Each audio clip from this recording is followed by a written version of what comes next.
भाजपची यादी नुकतीच प्रसिद्ध झालेली आणि यामध्ये नंदुरबार जिल्ह्यातील 2 जागा ज्या आहेत त्या आलेल्या आहेत। त्यामध्ये डॉक्टर विजयकुमार गावित आणि आमदार राजेश पाडवी यांचे नाव आलेले आहे। आपल्यासोबत बोलण्यासाठी आमदार राजेश पाडवी आहेत। सर, आपलं भाजपची जी पहिली यादी त्यातच आपलं नाव आलेलं आहे।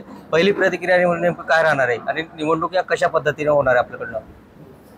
सर्वप्रथम मी भारतीय जनता पार्टीचं आणि महायुतीचं मी आभार मानतो की माझ्यावरती पुन्हा एकदा विश्वास दाखवून माझ्या भारतीय जनता पक्षाच्या वरिष्ठ नेत्यांनी माझ्यावर विश्वास दाखवल्यानंतर मला उमेदवारी दुसऱ्यांदा जाहीर केली, त्याबद्दल मनापासून आभार व्यक्त करतो। ही निवडणूक जी आहे ती मागच्या निवडणुकीपेक्षा वेगळी निवडणूक असणार आहे। ही निवडणूक विचारांची निवडणूक असणार आहे। ह्या ठिकाणी विकास तर आम्ही केलाच आहे, परंतु त्याबरोबर जे काही मागच्या निवडणुकीमध्ये जे काही नरेटिव्ह पसरलं गेलं आणि त्या नरेटिव्हला काही आमचा समाज किंवा लोक सर्व बळी पडले, तर ह्या निवडणुकीत तसं होणार नाही। त्यांनी जो खोटा नरेटिव्ह पसरवला होता, अफवा पसरवल्या होत्या, त्या खोडून काढण्यात काही प्रमाणात आम्ही कमी पडलो असं त्या मागच्या लोकसभेच्या निवडणुकीत वाटलं, परंतु ह्या निवडणुकीमध्ये असं काही होऊ देणार नाही। आम्ही विकासाच्या दृष्टीने मोठ्या प्रमाणात विकास केलेला आहे। गावोगावी पोचलो आहे, पाड्या वाड्या वस्त्यांपर्यंत पोचलेलो आहे, सर्व लहान समाजापर्यंत आम्ही पोचलेलो आहे। सर्व समाजाच्या त्या ठिकाणी आम्ही समस्या जाणून घेतल्या आहे आणि त्या सोडवण्याचा आम्ही प्रयत्न केलेला आहे। ह्या ठिकाणी आम्ही एक विचारांची आणि विकासाची अशा दोन्ही दृष्टीने आम्ही ही निवडणूक लढवणार आहे। सर, शासनाने अनेक घोषणा ज्या आहेत त्या ऐन वेळेस केल्या होत्या, त्यामुळं कुठेतरी आरोप प्रत्यारोप देखील केले जात होते। त्यामुळं या ज्या घोषणा केल्या या घोषणेचा फायदा होणार आहे का नुकसान होणार आहे? घोषणा महायुती सरकारने ज्या घेतल्या आहे, ज्या जाहीर केल्या घोषणा, ह्या कल्याणकारी योजना त्या ठिकाणी त्यांनी जाहीर केलेल्या आहेत। ज्या लाडकी बहीण योजना असेल, कामगार कल्याण विभागामार्फत जे संरक्षण किट किंवा भांडी देणाऱ्या जे काही भांडी वाटप होतं आहे, ह्या योजना आहेत। अजूनही बऱ्याचशा जे काही समाज आहे, छोटे छोटे समाज आहेत, त्यांना महामंडळ त्या ठिकाणी दिले।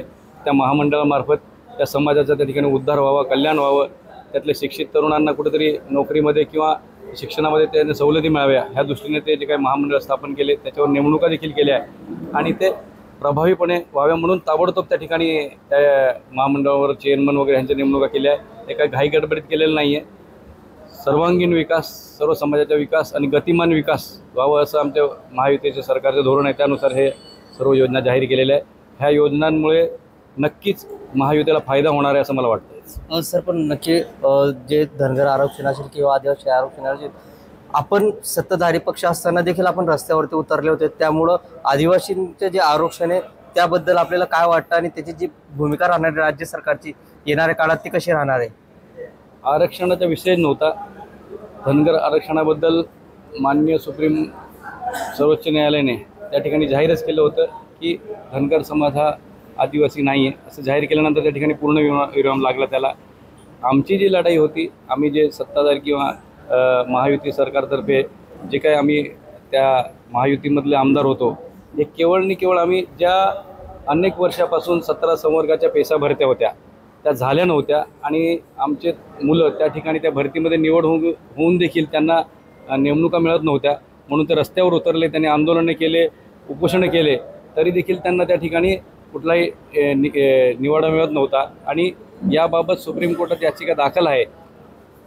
तरी त्या याचिकेचा निकाल आल्यानंतर शासनातर्फे त्याला त्या ठिकाणी निर्णय घेतला जातील असं सांगितलं जात होतं, परंतु आमची सर्व आमदारांची, आदिवासी आमदारांचं आमचं म्हणणं होतं की ह्या निकाल देण्याऐवजी सुप्रीम कोर्टाच्या निकालाच्या अधीन राहून त्यांना नेमणुका द्याव्या अशी आम्ही मागणी केली होती आणि ती लवकर मान्य होत नव्हती आणि मुलं जी होती आमची ती एकदम हतबल झाली होती, अक्षरशः म्हणजे आत्महत्या करायच्या मार्गावर आली होती। म्हणून आम्ही रस्त्यावर उतरून शासनाकडून त्या प्रकारचे आदेश आम्ही करून घेतले ना, आमच्या महायुती सरकारने तो तसा निर्णय घेतला आणि आता त्या मुलांना अपॉइंटमेंट त्या ठिकाणी मिळालेलं आहे।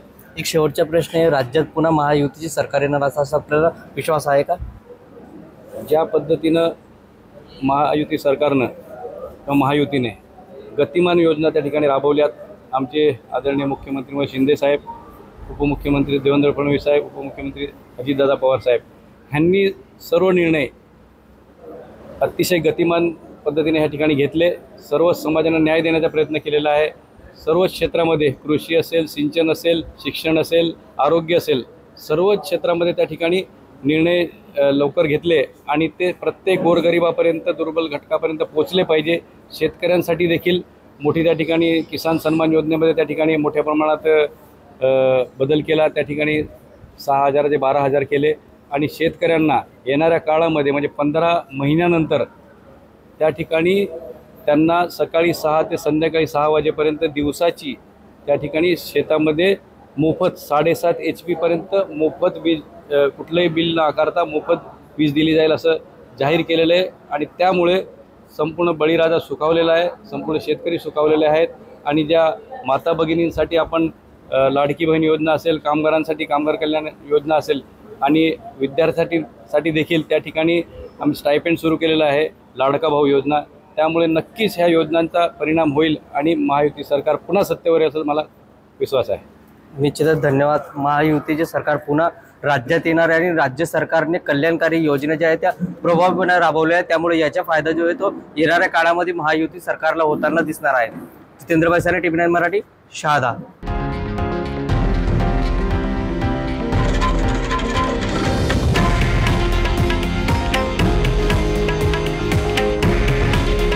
हे आहे देशातील नंबर 1 न्यूज नेटवर्क आणि आपण पाहत आहात TV9 मराठी.